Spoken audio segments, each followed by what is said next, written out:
O Corinthians tentando fazer a mesma coisa que o Guardiola faz no Manchester City. E está conseguindo. Vamos com calma. Não estou comparando nada, mas o estilo de jogo é o mesmo. O Rodriguinho confirmou que estava tudo muito bem encaminhado. O Cruzeiro fez um negócio à China. Eu também acho. O Cruzeiro fez um negócio. Pegou uma grana pelo Arrascaeta. Bem, o Arrascaeta. E pegou um jogador, na minha opinião, melhor que o Arrascaeta, que é o Rodriguinho. Também acho. Falei não, não tem nem, na minha opinião, não dá pra comparar. Pegou 63 quilos de alcatra, limpinho, hein, querido? Corinthians e Flamengo, 1-0 Corinthians. Gol do Roger Guedes. Corinthians e Flamengo. 3-0 Flamengo. 3-1. Nossa. 3-1 pra quem, Souza? Flamengo. 2-0 Flamengo. Eu falei 1-0. 2-1 Corinthians. 2-1 Corinthians e aposto o meu salário com o dos seus três. Tá apostado. Tá apostado. O meu salário com o seu. Tá apostado. Fala, nação rubro-negra, tudo bem com vocês? Depois da última partida, tenho certeza que tá todo mundo ótimo. Menos o Casagrande, né? E no vídeo de hoje a gente vai falar sobre contratação do Oscar. Documentação já até chegou da China e ele já até se despediu dos torcedores do Xangai. Em relação ao Léo Pereira, meu pedido de desculpas para você, porque por muitas vezes proferi palavras de baixo calão. Mas você deu a volta por cima e está arrebentando, jogando de terno. Sobre o estádio do Corinthians, já virou o nosso segundo lar no Brasil, né? Porque das últimas 7 partidas, vencemos 5 lá. Em relação ao Atlético Mineiro e Vasco, os dois devem e não pagam. Aí fica difícil. Atlético Mineiro deve empresário, Vasco deve ao Flamengo, ao Fluminense e a um buffet. Nem isso, nem a comida eles pagam. Brincadeira. Essas e outras vocês encontram agora na Flageral TV. Mas antes disso, deixe seu like, se inscreva no canal e vamos para as notícias, que é o que interessa. Incrível! Incrível!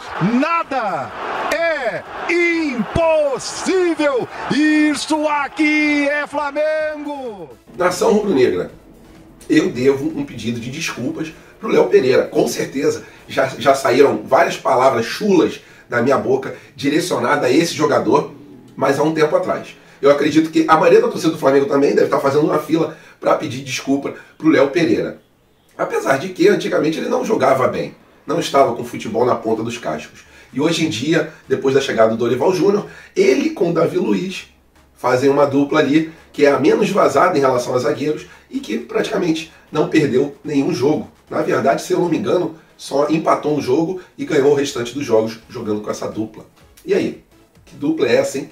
Quem diria o Léo Pereira ser considerado o melhor zagueiro atualmente do elenco rubro-negro, elenco esse que a gente contratou Davi Luiz, contratamos o Fabrício Bruno, contratamos o Pablo e o Léo Pereira, quem diria, hoje em dia é o nosso titular absoluto da zaga rubro-negra. Então, eu quando erro na minha vida, não tenho problema nenhum de chegar e pedir desculpa. Então eu te peço desculpa, Léo Pereira, apesar de você também ter provocado bastante a torcida do Flamengo, principalmente naquele dia no Rio das Pedras, né, que você foi para um baile, faltou o treino, se eu não me engano, e foi para um baile, alguma coisa assim. Ou pediu dispensa porque estava resfriado, e aí foi para esse baile funk lá no Rio das Pedras. Irritou bastante a torcida do Flamengo, a torcida não queria te ver pintado nem de ouro, e você também não queria ficar aqui no time do Flamengo, né? Agora, tudo se encaixou como o futebol nos surpreende. Isso é incrível. Léo Pereira dando a volta por cima, parabéns. Que jogo que você fez contra o Corinthians e que jogos você tem vindo aí a fazer com a camisa do Flamengo nessas últimas partidas. Parabéns, está tirando muita onda e aceite meu pedido de desculpa do fundo do coração. E o Oscar, hein? Muitos diziam, era um deles, que o Oscar seria praticamente impossível de vir para o time do Flamengo. E segundo coluna do Flamengo, o Xangai já até enviou a documentação para que o meia assine até dezembro com o time rubro-negro.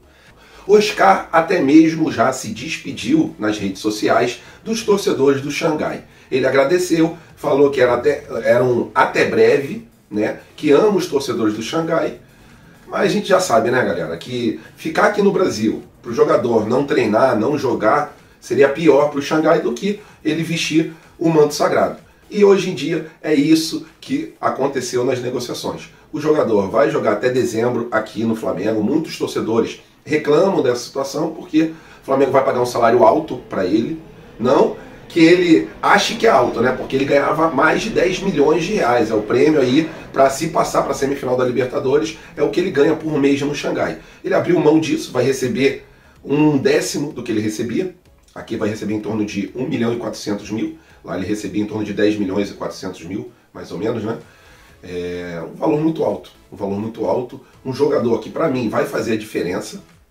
O Flamengo vai disputar, né, as semifinais. Eu acredito que vai passar pelo Corinthians. Eu tenho muita convicção nisso. E ele passando para as semifinais, já pode jogar o Oscar nas semifinais. Caso o Flamengo passe para as finais, o Oscar joga as finais. Então, é um jogador que, sim, para mim vai fazer diferença nesse elenco tão estrelado do Flamengo. Já é a 5ª contratação que o Flamengo fecha. Fechamos aí com Vidal, fechamos com Everton Cebolinha, fechamos com Pulgar, com Varela e agora com o Oscar. O anúncio dele deve ser feito ou hoje ou amanhã de forma oficial, mas a verdade é a seguinte, não tem mais volta, Oscar vai vestir o manto sagrado. Nação rubro-negra, temos um novo lar. É o estádio do Corinthians, a famosa Impressora Arena, que é o Neoquímica Arena, né? Neoquímica, o laboratório que a família do Ronaldo confia. Então, esse estádio a gente já pode chamar de uma segunda casa, um segundo lar, um lar em São Paulo. Das últimas 7 partidas que a gente fez contra o Corinthians na Impressora Arena, a gente venceu 5 das últimas 7 partidas. Pasmem nos senhores, né? O Corinthians não perdia há um ano lá. O Flamengo chegou e deu aquela leve chicotada nas nádegas do Corinthians e a gente meteu 2-0 e ficou barato. Ficou barato, que festa que a nação rubro-negra fez. Para quem não sabe, o Flamengo fez um acordo com o Corinthians e nesse acordo previa ali 4 mil ingressos para a torcida do Flamengo no jogo lá e 4 mil ingressos para a torcida do Corinthians no jogo da próxima terça-feira no estádio Mário Filho, estádio do Maracanã. Eu achei uma boa vantagem para o Flamengo, até porque a capacidade da Neoquímica Arena, Impressora Arena, como vocês desejam aí que falar, escrevam aqui que se devo chamar de Neoquímica ou de impressora. Nessa situação, a Impressora Arena ela tem uma capacidade menor do que o Maracanã. Então, eu acredito que a gente tenha uma vantagem em relação a isso. Porque 4 mil pessoas diante de 70 mil pessoas no Maracanã não é tanto quanto 4 mil pessoas diante de 40 mil torcedores na Neoquímica Arena. Fizemos da Neoquímica o nosso lar, acabamos com a partida. O Flamengo tomou um sufoco no começo, mas depois amassou e passou o cerol fininho no Corinthians. Carimbamos ali, botamos um pé, se Deus quiser, na semifinal. Claro, temos que entrar com toda a humildade possível aqui no Maracanã, mas eu acredito que seja muito difícil do Corinthians conseguir reverter esse resultado. Se a gente puxar pela história da Libertadores, esse tipo de resultado na primeira partida, o clube geralmente se classifica. Então, tomara que a gente entre com total tranquilidade aqui e que consigamos fazer uma partida boa para a gente passar para a semifinal, se Deus quiser. Queria saber o seu comentário aqui. É ou não é a nossa segunda casa, a Impressora Arena, lá em São Paulo? E nação rubro-negra, o Atlético Mineiro gosta de comer pão, assim como a Leila Pereira, e arrotar caviar. O Atlético Mineiro, ele deve ao André Cury, que é um empresário, levou vários atletas aí para o Galo, deve em torno de 65 milhões de reais para esse empresário. Diante dessa situação, o Atlético Mineiro vendeu 50% do seu shopping para a Multiplan por uns 350 milhões de reais. Para quem não sabe, o Atlético Mineiro deve mais de 1 bilhão de reais, tá? A dívida do Atlético Mineiro tá ali altíssima, mas como ele tem um mecenas, ele consegue ainda sobreviver e contratar jogadores. Mas a situação é a seguinte, depois dessa venda, a Multiplan foi notificada de forma extraoficial pelo empresário para que pelo menos 65 milhões desse valor vá para o bolso de quem o Atlético Mineiro deve. Então isso aí deve se desenrolar por mais um tempo, mas a verdade é a seguinte, sim, o Atlético Mineiro não está numa situação boa financeiramente, a não ser pela situação do mecenas, mas se for pelas próprias pernas, é capaz de cruzeirar em algum tempo, tá? A situação é essa. Contrata jogador e não paga, aí fica difícil. Em relação aos torcedores do Atlético Mineiro, eles sabem que a situação não é fácil, mas como tem esse mecenas, eles ainda estão desfrutando de um bom Atlético Mineiro. Em relação ao Palmeiras, a situação também não é fácil financeiramente, tá? A Leila Pereira pediu adiantamento das receitas que eram para o final do ano para poder cobrir despesas aí do primeiro semestre do ano. Então a situação é a seguinte, O Atlético Mineiro, o Flamengo e o Palmeiras, na minha opinião, tinham um elenco ali bem equilibrado, né? O Flamengo um pouquinho melhor, eu acho os jogadores do Flamengo um pouco melhores, e o Atlético Mineiro e o Palmeiras numa situação ali de fazerem boas contratações, de terem elencos bons. Para mim estava quase na mesma prateleira. Mas agora com essa janela, o Flamengo já, na minha opinião, já subiu a prateleira de novo. E aí o Atlético Mineiro não tem mais dinheiro para investir, o Palmeiras também não tem dinheiro para investir. Eles não vão conseguir novamente fazer contratações para chegar ao patamar do Flamengo. Que acredito eu que com essa janela, com Cebolinha, com Vidal, com Oscar, com Varela, com Pulgar, talvez com Alas, a gente realmente mais uma vez sobe em outra prateleira no futebol brasileiro. E o Palmeiras nem o Atlético Mineiro mais tem condições desse ano de fazerem contratações, talvez no final do ano uma ou outra. Mas igual essa janela histórica aqui do Flamengo, eu não vi, não lembro de uma janela tão assim recheada de bons jogadores. 2019 a gente conseguiu fazer uma janela boa, contratamos ótimos jogadores, e agora nessa janela do meio do ano também contratamos excelentes jogadores. É essa situação que está me incomodando muito em relação ao Maracanã.